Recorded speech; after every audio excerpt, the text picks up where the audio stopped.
Alright, welcome back. So in this video, we're now gonna move things along. So we're now gonna talk about the long-term effects of subconscious charging, right? So this was something I was thinking about when I first started coming up with this stuff. Now I'm pretty much more, I feel like I have a better understanding of it. But I was curious, because this was all new to me at the time, and I didn't find this information anywhere in the world. So I was a little bit curious about, what the long-term effects were of charging the subconscious in the way that I was doing. Everyone charges their subconscious when they're watching TV, listening to music, going about their day. They charge it to the mind without realizing it. But when I learned how to control my subconscious, I started charging it much more intentionally on a conscious level.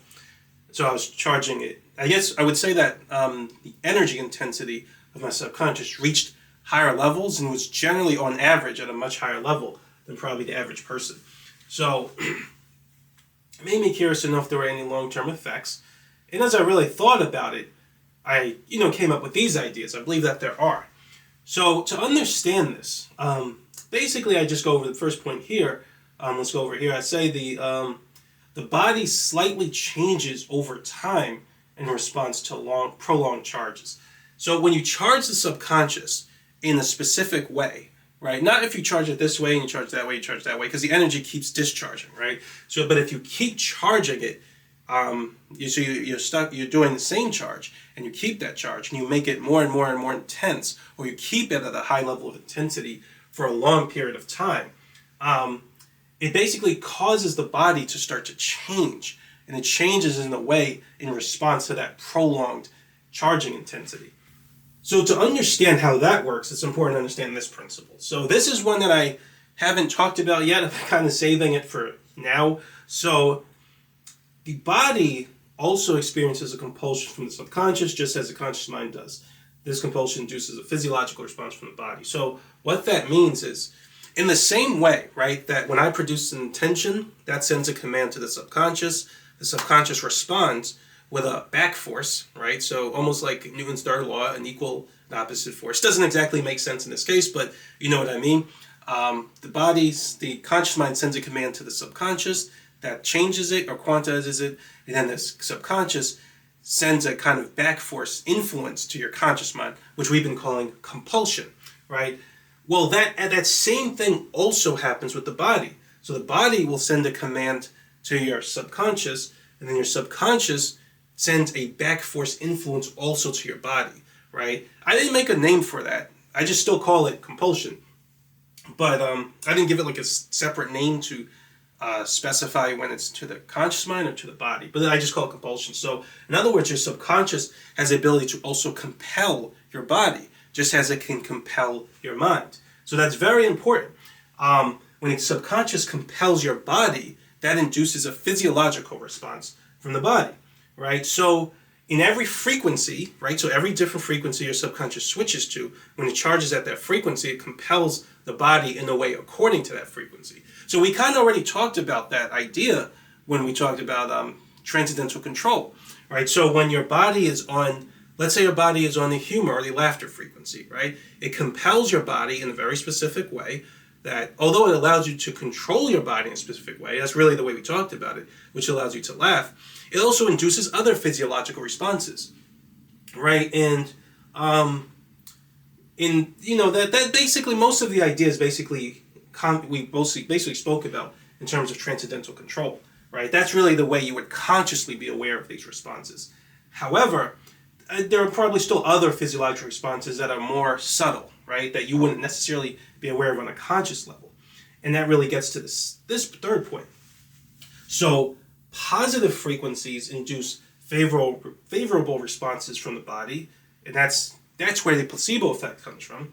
And negative frequencies induce negative responses from the body, which is what we call stress, right? So in neuroscience and psychology, they don't actually know what causes the placebo effect. That's something I've been trying to figure out for years.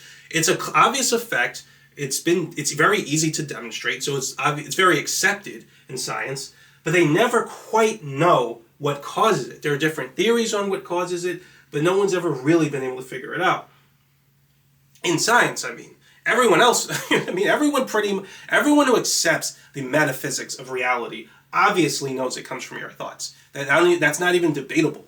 But for some reason, science insists on the objective nature of reality, which we'll talk more about that in the second part of the book, because that doesn't make sense, right? That's you trying to impose your own description on reality rather than taking reality as it is. But I talk a little bit more about that in chapter 2 of book 2. But for now, we'll basically just say that the placebo effect, where that actually comes from, is your is your subconscious, right, as well as stress.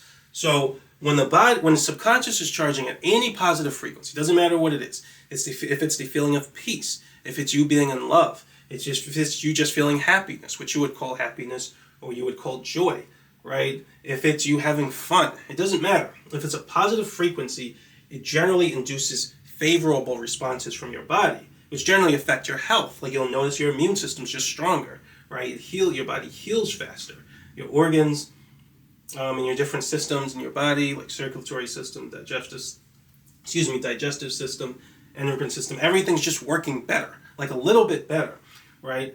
That's how positive frequencies impact your body.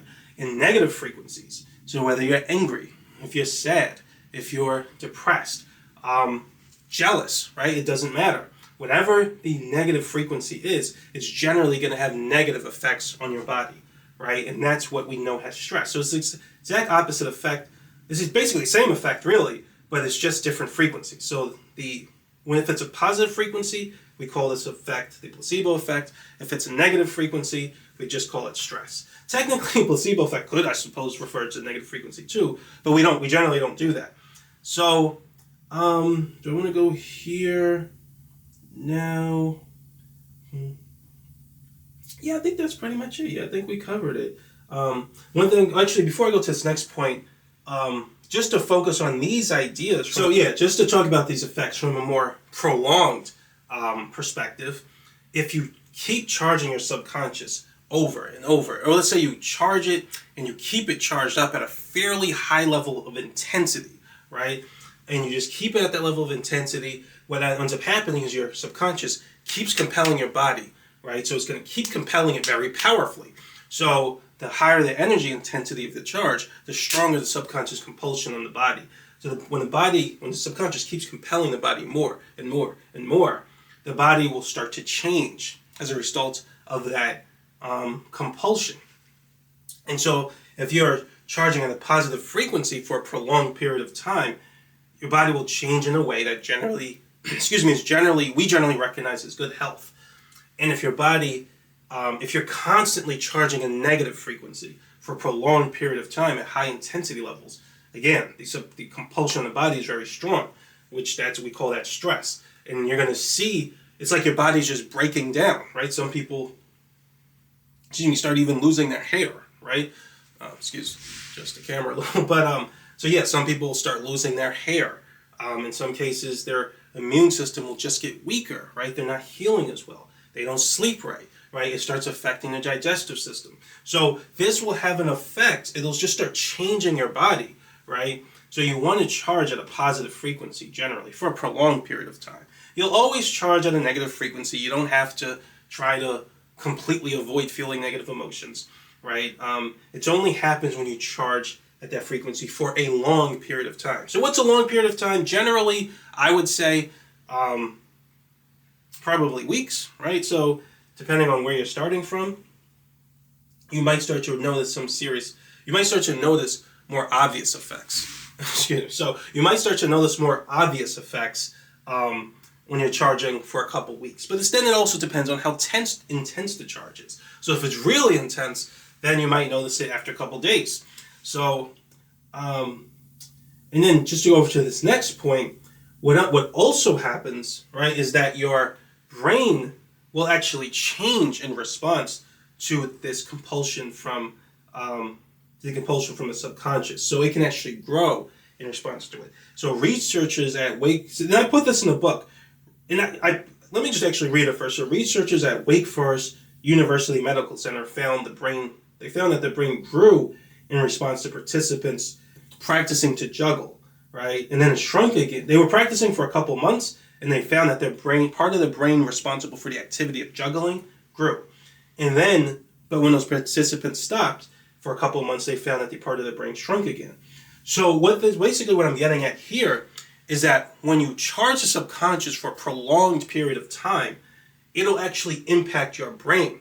Now the reason for that is kind of has to do with this point here, but before I get there, it'll impact your brain. Now remember what I said. The brain is certain tissues in the brain are responsible for charging your subconscious.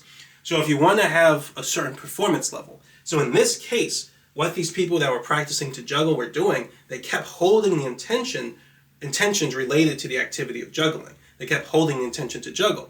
And the subconscious kept charging in response to that intention, which, like I said, generally you want to think of subconscious charging in terms of emotion or performance. So this was a performance-based intention and subconscious charge. So they gained a certain amount of transcendental control that allowed them to charge it properly. It altered their perception to be able to think and see the think of juggling in a way that's necessary to be able to perform it. And so as their subconscious kept charging, their subconscious also kept compelling their body in a way related to that charge. So the brain actually started to change in response to that subconscious compulsion, and that actually helped them to perform it better. So this is important, right? So the negative mind, and this is something I didn't mention last chapter, excuse me, because we hadn't gotten here yet, is that, remember what I was saying, that the negative mind's performance level is generally fixed, right? But there are some slight exceptions to that, because I said the brain doesn't change very much, but there are circumstances where it can change a little, and this is an example. So when they practiced this for a few months, the brain changed little by little, and they had a better ability to do it. But when they stopped, the brain changed back, so it shrunk again, but it was very slow. So their negative performance level, now this, when the brain is helping you, the brain charges subconscious automatically. So the conscious mind doesn't have to really do any charging. So they would have been able to perform this juggling at a normal performance level, which means they would have be able to do it anytime they want, as much as they want to, and for, I guess, any things that they wanted to, juggling any type of things. So it would have followed the parameters of the normal performance level. They wouldn't have had to charge it each time using their conscious mind to do it. So when they charge it to get in the zone, and then they could juggle, because it takes a couple days to discharge. If they waited a couple days, they wouldn't be able to do it. That's not true in this case, because their brain changed to change their normal performance level. So that's important, right? So that's why they had that experience. But again, after a couple of months, their brain shrunk back. Now the reason the brain, well, before I go into that, let me just reiterate again that your brain changes in response to subconscious charges. So that's going to be important for a lot of things. So pretty much any skill that you keep charging your subconscious to try to master, right, which will be performance-based subconscious charges, your brain will change to facilitate that skill as well. So that'll increase your normal performance level, but it's still not going to be, your transcendental performance level is still going to be better no matter what, which is exactly what we said last chapter. So even if your normal performance level is higher because of changes in your brain, you're still going to prefer your transcendental level of performance, which that's going to require you to actually charge your subconscious using your conscious mind. And then you'll get in the zone, and so your performance level will increase like crazy. But if you stop charging it, you're going to notice that the magic goes away, your performance capabilities start to go away. After a couple days, it usually takes a couple days to discharge, and then you're back at your normal performance level. So that's just something important to know if you want to use your subconscious to perform well at things. Now to go over this last point, this touches a tiny bit into what we're going to talk about toward the end of book 2 in the supernatural section. So you might be curious, well, how exactly does the subconscious change the body or induce these physiological responses to change it? Well, the medium, this is my theory, right? So the medium in which the subconscious compulsions change the body are what we generally call your chi, right? Or your chi energy. So your body actually, it's a lot to explain, but I talk way more about it in chapter 8 of book 2. So, but for now, just know that chi is what changes your body over time. So your subconscious has control of your chi. It's actually another form of transcendental control. And when you're constantly charging, your subconscious will affect your chi to manifest particular changes in your body in response to the frequency and intention you're holding. So that's what causes, so when your frequency is negative, your chi is going to manifest negative outcomes in the body. When your subconscious frequency is positive, your chi is going to have a positive effect on the body. So the reason the brain is so susceptible to these changes is because chi, I believe, this is my theory, that chi has a much stronger effect on, I don't want to word it. So it has a stronger effect on areas that are highly, you don't want to say highly electromagnetic, is that the right term? For now, we'll just say places that are ionized, right? So if you have an ionized fluid or solution in your body, or you have the electrostatic potentials, right, in your nerves or your neurons, those are all very powerfully affected by your chi. And so that's why the brain is so susceptible to changes or prolonged charges from your subconscious, right? So you'll generally notice a change the problem will be kind of obvious in the brain when you have a prolonged, highly intense charge.